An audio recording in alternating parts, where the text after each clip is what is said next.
Now to Ukraine, where heavy fighting continues as Russia tries to advance in the eastern Kharkiv region. Russia's trying to change the shape of the battlefield as those billions in new U.S. aid begin to arrive. Last week, the Pentagon said the first installments included air defense, artillery rounds, armored vehicles, and anti-tank weapons. Nick Paton Walsh has more on what the battle looks like right now from the front lines. Dusk begins a race to hide before dark. It's this drone unit's first night in a new location. Up.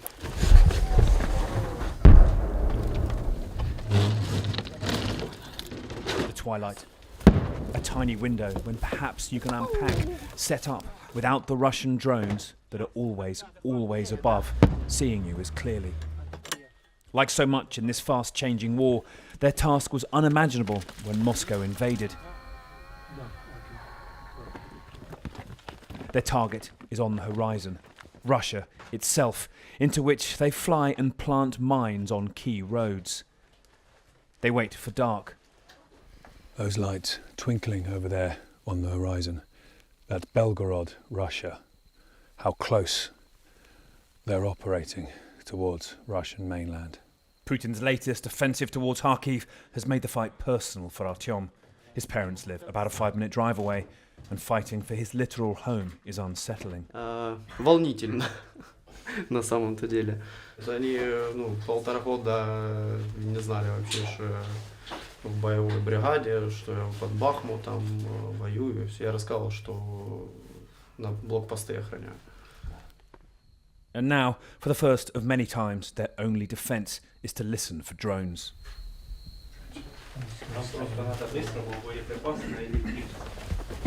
Назад. Орлан летит. Прям над нами летит. Кто? Орлан. It passes. Now it is dark, they must hurry. Спокойно. Russian drones have thermal cameras. They hear another. Тихо. Лети. No lights.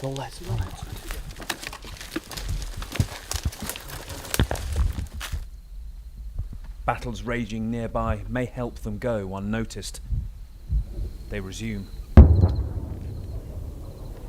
Any strike could also ignite the 2 mines they're fitting.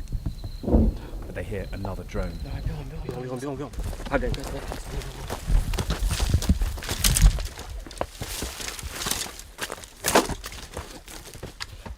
Не даст нормально поработать, тварь. Ты сейчас...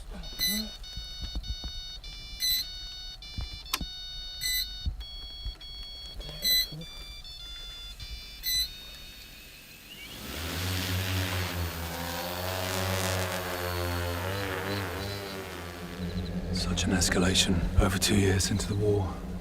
To now see Ukrainians flying drones of explosive straight into Russia. Inside, Sasha watches it cross the border. Ось кордон проходить. Ти паспорт взяв з собою? У мене безвіз. GPS ban. Communication lost. Remarkably, when Russian jamming kicks in, the drone keeps going, EKF primary changed :2. and they're able to pick the signal up again, deeper inside Russia.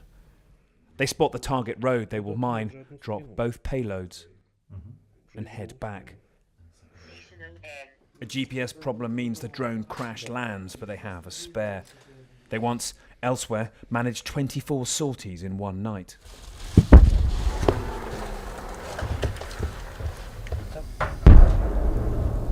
But they have to be spotted only once, and these shells may not pass overhead. We leave. Quick. Go. Lights off at first to avoid drones. The road littered with anti-tank defences, not laid out in time to hinder Russia's latest advance. And now they have only courage and ingenuity to hold back the dark. Nick, how is morale among the soldiers right now as the Russian attacks on Kharkiv have increased?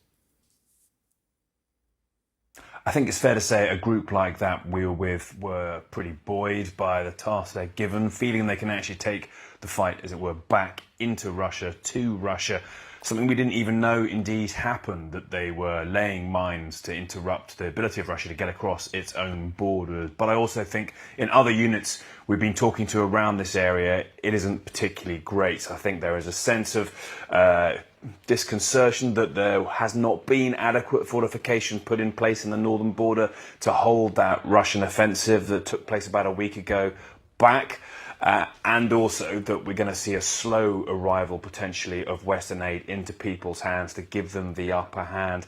The staggering thing, Anderson, though, is to see how drones have completely changed daily life on the front line. Pretty much every unit we've been with since we've been here in the last week, at some point we've been told to run for cover, to get away from the visibility of Russian drones flying overhead. Sometimes they simply don't even know who the drone belongs to when it hovers above them, and it's most likely Russians trying to spot targets for the intensive airstrikes, huge half-ton bombs or superior artillery. They've got more ammunition currently than the Ukrainians to bring them to bear on those positions. So it does appear, yes, in recent days that Russia's advance may have slowed. They're certainly not making the huge strides deeper into Ukraine that perhaps they thought they might be able to. But ultimately, it is an uphill task, certainly, and it's one that may get tougher in the weeks ahead, because at this stage, there are thoughts Russia may start probing in other parts around the front line, rather than necessarily focusing on the areas it's already hit here north of Kharkiv. Anderson, behind me, we've heard explosions over the night, but it's desolate here, utterly silent, lights off, Kharkiv bracing, frankly, for any potential Russian attacks tonight. Anderson? Nick Paton Walsh, thank you. I appreciate you being there. Be careful.